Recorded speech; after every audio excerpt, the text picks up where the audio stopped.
Wherever you go, whatever you do, throw a little at it. Omax, Vest and Briefs. திபெத்தில் உள்ள யார்லுங் சாங்போ நதியில் உலகின் மிகப்பெரிய நீர்மின் திட்டமான மெடாக் நீர்மின் நிலையத்தை சீனா கட்டி வருகிறது. சுமார் 60,000 மெகாவாட் உற்பத்தி திறன் கொண்ட இந்த அணை உலகின் மிகப்பெரிய ஒற்றை அணையாக இருக்கும் என்றும் இது சீனாவின் 3 கோர்ஜஸ் அணையை விட 3 மடங்கு அதிகமான மின்சாரத்தை தயாரிக்கும் என்று கூறும் சீனா இந்த திட்டத்தை ஒரு நூற்றாண்டு திட்டமாக அறிவித்து செயல்படுத்தி வருகிறது.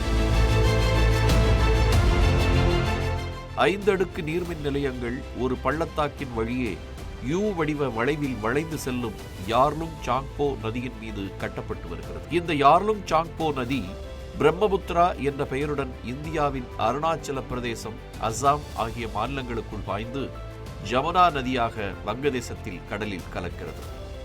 சீனாவால் இந்த நதியின் நீரை தடுப்பதன் மூலமாகவோ அல்லது திசை திருப்புவதாலோ எப்போது வேண்டுமானாலும் தண்ணீரை ஒரு ஆயுதமாக பயன்படுத்த முடியும் என்றும் இந்த பகுதியில் பெரிய அணை கட்டுவது கீழ்த்திசையில் உள்ள லட்சக்கணக்கான மக்களின் வாழ்வாதாரத்தை பாதிக்கும் என்றும் இந்தியா எதிர்ப்பு தெரிவித்து வருகிறது. இந்நிலையில் சீன அரசுக்கு சொந்தமான சீனா புவியியல் ஆய்வு அமைப்பின் மேற்பார்வையில் வெளிவரும் செடிமெண்ட்ரி ஜியாலஜி அண்ட் டெத்தியான் ஜியாலஜி என்ற சீன மொழி ஆய்விதழில் ஒரு ஆய்வுக் கட்டுரை வெளியாகியிருக்கிறது. அதில் இந்த அணை நிலநடுக்கம், நிலச்சரிவு மற்றும் கட்டமைப்பு உறுதியற்ற தன்மையை ஏற்படுத்தக்கூடிய ஒரு செயல்படும் புவிப்பிளவு பகுதிக்கு மேல் அமைந்துள்ளதாக கண்டுபிடிக்கப்பட்டிருக்கிறது. புவிப்பிளவு என்பது புவியின் மேலோட்டு தட்டுக்கள் நகரும் போது ஏற்படும் அழுத்தத்தால் பாறைகள் பிளந்து உருவாகும் விரிசலாகும். இதுவே தீவிர நிலநடுக்கங்களை உருவாக்கும். பிளவு மண்டலங்கள் தொடர்ச்சியான நில அதிர்வுகளுக்கு வழிவகுக்கும்.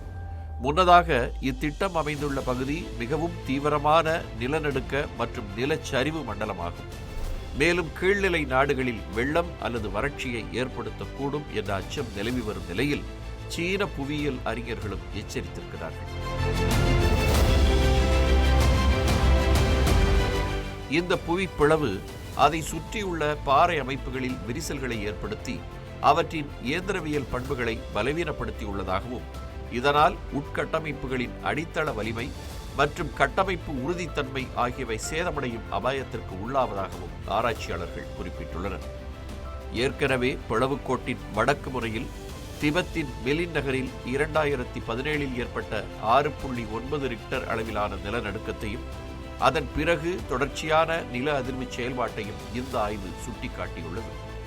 மேலும் நிலச்சரிவுகள் மற்றும் இடிந்து விழுதல் ஆகிய அபாயத்தை குறைப்பதற்காக சரிவு நிலைத்தன்மையை வலுப்படுத்தவும் தடுப்பு பாதுகாப்புகளை செயல்படுத்தவும் அரசுக்கு வலியுறுத்தியுள்ளனர். தமிழ் ஜனம் சேனலை சப்ஸ்கிரைப் பண்ணாம பார்த்துட்டு இருந்தீங்கன்னா மறக்காம சப்ஸ்கிரைப் பண்ணிடுங்க.